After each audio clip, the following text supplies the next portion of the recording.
Mes chers frères camerounais, camerounaises, mes chers compatriotes, le moment est très difficile pour l'ensemble de la nation camerounaise. Le journaliste qui est censé être la voix des sans-voix, qui est censé diffuser de l'information, qui est censé éclairer le peuple, dans mon pays, comme ce fut le cas au Burkina Faso avec Norbert Zogo, dans mon pays, les journalistes sont chosifiés, martyrisés, séquestrés, emprisonnés de manière injuste, au-delà de toute règle de loi. Aujourd'hui,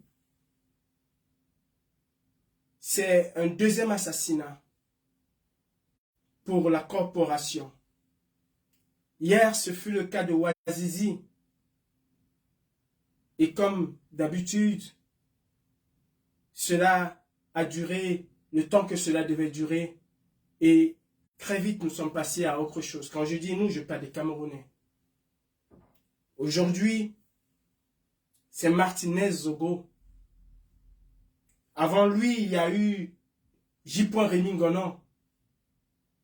Et avant J. Rémy Ngonon, il y a eu tant de journalistes au Cameroun, de regretter mémoire, plus Diawé, qui a subi les mêmes choses, qui a pratiquement échappé à la mort plusieurs fois, et qui finalement, aux dernières nouvelles, a été lui aussi assassiné. Parce que jusqu'à aujourd'hui, la famille de M. Plus Diawé, paix à son âme, est convaincue qu'il a été, comme les autres, assassiné. Le cartel, comme l'appelle affectueusement le commandant d'aide coloniale, a encore sévi. Et comme d'habitude, nous, Camerounais, allons épiloguer, allons débattre, mais nous n'allons jamais faire ce que nous devons faire. Ô peuple camerounais, combien de grammes vas-tu attendre pour prendre tes responsabilités? Combien de morts, de pros vas-tu compter pour prendre enfin tes responsabilités? Ce gouvernement asphyxie les Camerounais au quotidien. Tue, pille, vole, viole impunément nos enfants. La mort de Martinez Zogo a été programmée. Et d'ailleurs, à ce que nous sachions, il n'est pas le seul sur la liste. Il n'y a pas que Martinez Zogo qui a été assassiné.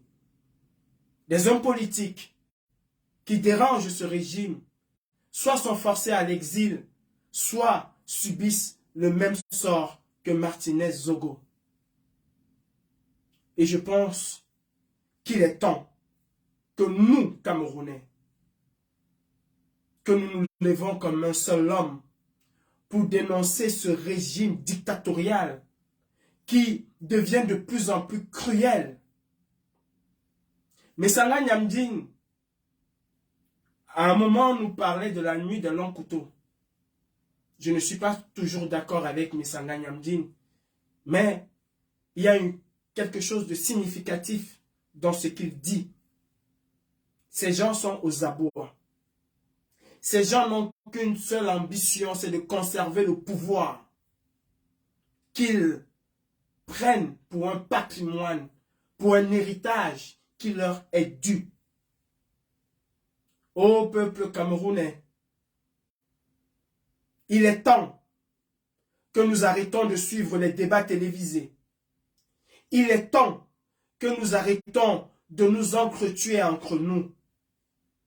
Il est temps que nous prenions nos responsabilités face à cette dictature qui ne va lésigner sur aucun moyen pour se maintenir et établir définitivement leur pouvoir et leur dictature. Chers Camerounais, seule la lutte libère. Et aucun régime dictatorial n'a été mis à nu sans l'apport significatif du peuple. Quelles que soient les sanctions occidentaux, quelle que soit la pression de l'Occident, quelle que soit la mobilisation internationale, sans une mobilisation interne, aucune dictature ne tombe. Ce fut encore le cas au Soudan. Omar el-Béchir était interdit de voyager hors de son pays. Omar el-Béchir était traduit devant la CPI. Mais Omar el-Béchir est resté au pouvoir jusqu'à ce que le peuple, pour une augmentation insignificative autant pour moi, de 5 francs sur le prix du pain, qui était une denrée essentielle au Soudan, de Baouba qui se prenait pour un immortel, a été déboulonné. Regardez autour de vous. Aujourd'hui, c'est le Mali que vous appréciez. Vous appréciez les leaders maliens. Mais ces leaders-là, c'est le peuple qui a fait de ces leaders ce qu'ils sont. Car c'est le peuple qui a chassé la France-Afrique au Mali. Vous regardez l'Algérie, c'est le peuple qui est souverain,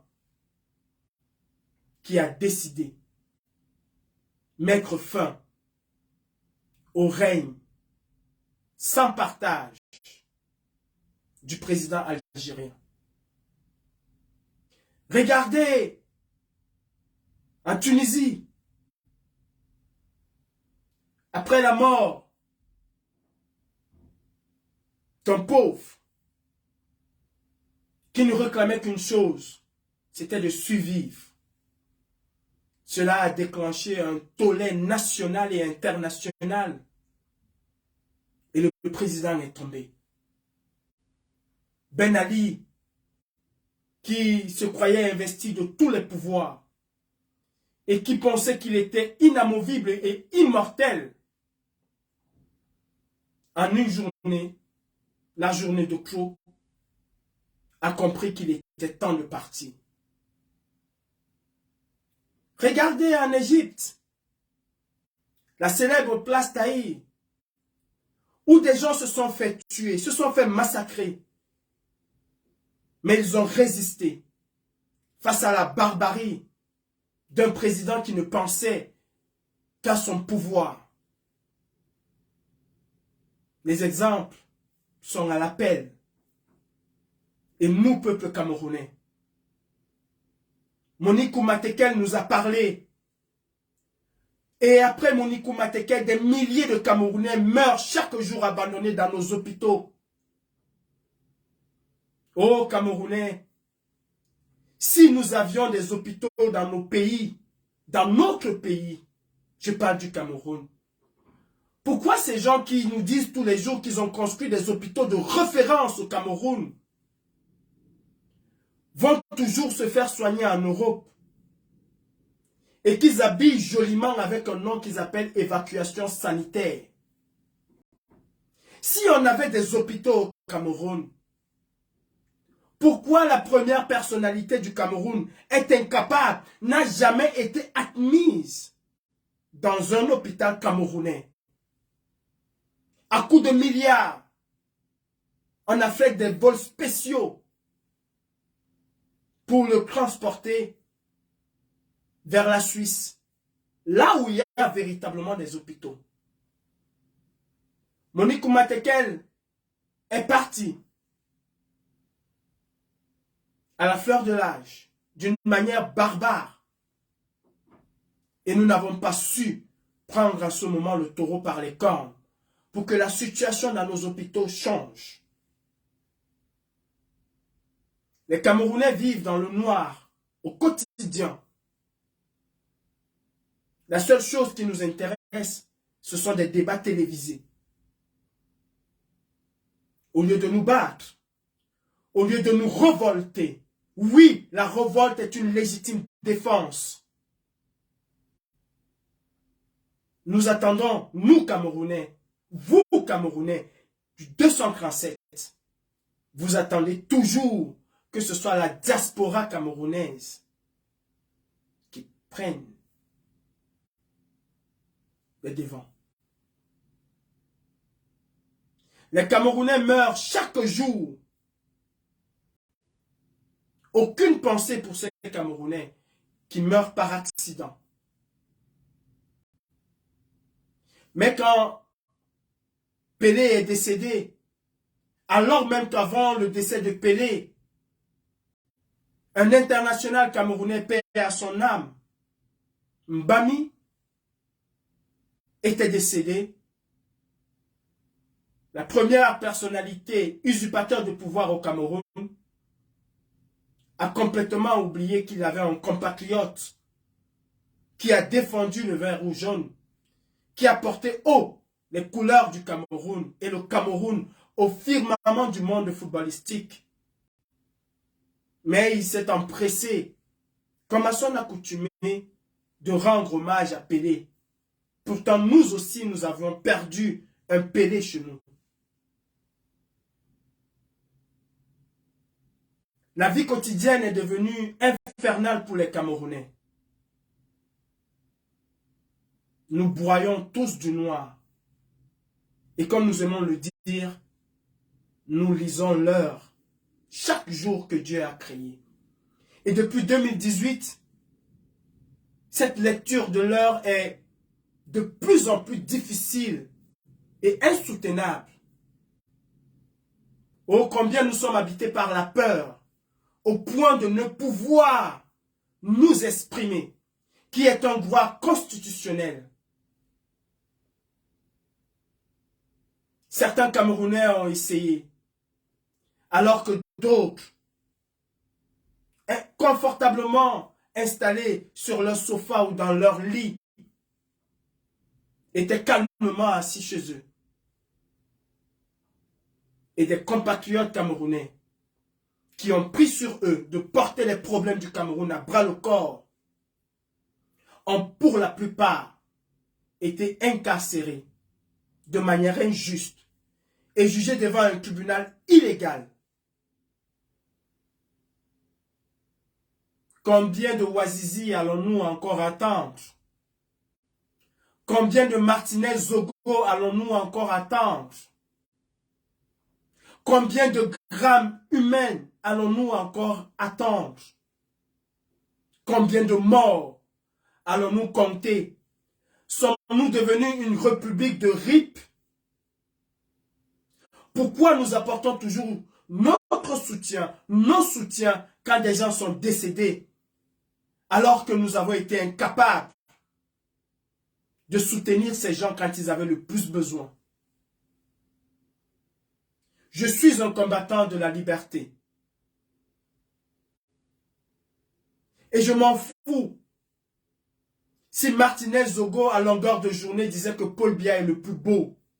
Je ne dirais pas qu'il a eu que son compte. En tant que combattant de la liberté, en tant que défenseur des droits de l'homme, je me dois de dénoncer avec la dernière énergie ce qu'a subi Martinez Zogo. Et pour ceux qui attendent les résultats des enquêtes ou les commissions d'enquête qui vont être mises sur pied, je m'interroge et je vous interroge. Avez-vous déjà, avec tous les scandales qu'il y a eu au Cameroun, avec tous les assassinats, le dernier en date, c'est celui de Ouazizi, avez-vous déjà eu un seul résultat d'une de ces commissions d'enquête? Je me souviens encore de M. Issa Tiroma Bakari quand il était ministre du Transport. Et à la suite du crash d'un vol de la Camer, il répondait aux journalistes qui lui posaient la question de savoir où en sont les enquêtes. Et le journaliste lui disait qu'il y avait certaines choses qui se disaient. Et Issa Tiroma a dit, celui qui sait ne dit rien. et celui qui dit ne sait rien. C'était clairement et nettement dit. C'était une manière aussi polie de dire aux journalistes, vous n'aurez jamais les conclusions. En tout cas, pas les bons. Il y en a qui attendent les enquêtes du gouvernement dictatorial de Biya. Il y en a qui attendent encore les commissions d'enquête, fut-elle parlementaire. Ailleurs, l'assassinat d'un journaliste devait mettre le pays en émoi. Les hommes politiques de tous bords devaient monter au créneau pour dénoncer cela. Le Parlement se serait saisi de cette histoire et aurait instantanément demandé une commission d'enquête indépendante et parlementaire. Ce ne serait pas le cas au Cameroun. Si vous croyez à une enquête au Cameroun, alors c'est que vous ne connaissez pas le Cameroun. J'appelle le peuple camerounais aujourd'hui à prendre ses responsabilités. La manifestation de la vérité ne peut se faire qu'à travers une gigantesque mobilisation au Cameroun. Transpartisane. Parce que tout Camerounais, du nord, du sud, de l'est à l'ouest, vivent ou vit la même chose que les autres Camerounais. Je le disais encore tout à l'heure, il y a deux tribus au Cameroun. Une tribu gouvernante qui s'est accaparé tous les pouvoirs, qui ont le droit de vie et de mort sur les autres, qui appauvrissent, qui affament, qui rend tous les Camerounais mendiants. Et il y a l'autre tribu. Et celle-là, c'est la plus grande des tribus. Elle compte la quasi-totalité des Camerounais. Sachez que la tribu gouvernante est la plus petite minorité des tribus au Cameroun. À son sein, elle ne compte même pas 200 000 hommes. Alors que nous sommes plus de 30 millions de Camerounais. Arrêtons de nous entretuer. Au nom d'un tribalisme d'État, au nom d'un tribalisme entretenu, souhaité, pensé, dans le seul but de gouverner à vie, même après leur mort. Le tribalisme au Cameroun est quelque chose de voulu. C'est le diviser pour mieux régner. Et à chaque fois faire sortir et faire rejaillir l'appartenance ethnique, histoire de graisser les uns contre les autres. Pendant ce temps, à Ebolova, il n'y a pas de route. Pendant ce temps, à Nangaboko, il n'y a pas d'hôpitaux. Où la première dame ne pourrait jamais aller se faire ausculter par un médecin de ce côté-là. Pendant ce temps, au fin fond de Yokadouma, il n'y a pas de salle de classe. Alors pourquoi devons-nous nous entretuer pour des gens qui ne pensent pas à nous, pour des gens qui ne pensent pas au peuple et au bien-être du peuple? Ô Camerounais, toi, tue ces enfants. Vous êtes les premiers investisseurs du Cameroun et vous êtes les plus marginalisés. Combattants et combattantes,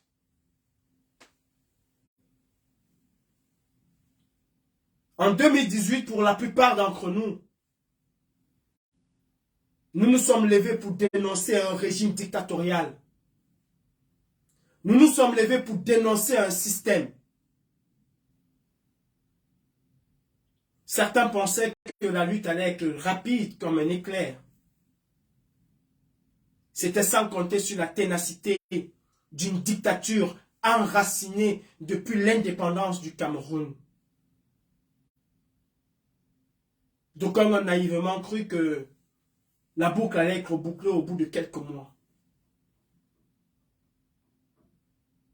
C'est mal connaître une dictature qui a des kilomètres de racines enfouies dans le sol.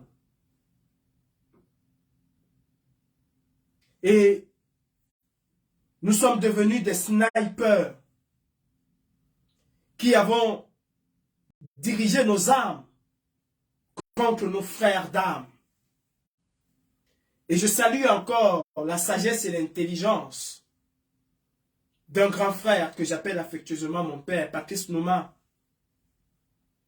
qui au tout début de cette révolution avait fait un live pour nous dire, mes frères, j'espère que vous allez tenir bon.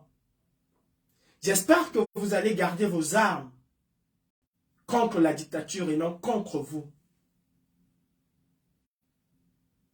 Et malheureusement, ce grand frère avait raison. Nous avons détruit nous-mêmes l'espoir que les Camerounais portaient en nous par nos guerres intestines et stériles, par un acharnement sans preuve. Je comprends que parmi nous, il y en avait qui n'avaient pas plus de 10 amis et que du jour au lendemain se retrouvent à la tête de 2000 amis, de 3000, de 5000, de 10 000, de 20 000 et qu'à un moment ils se prennent un peu pour des donneurs de leçons et des dieux à la place de Dieu le Père. Nous avons montré aux Camerounais que nous nous détestons, que la lutte que nous menons n'est pas la lutte pour la chute d'un régime dictatorial, mais beaucoup plus une lutte de position, de positionnement, voire une lutte de personnalité.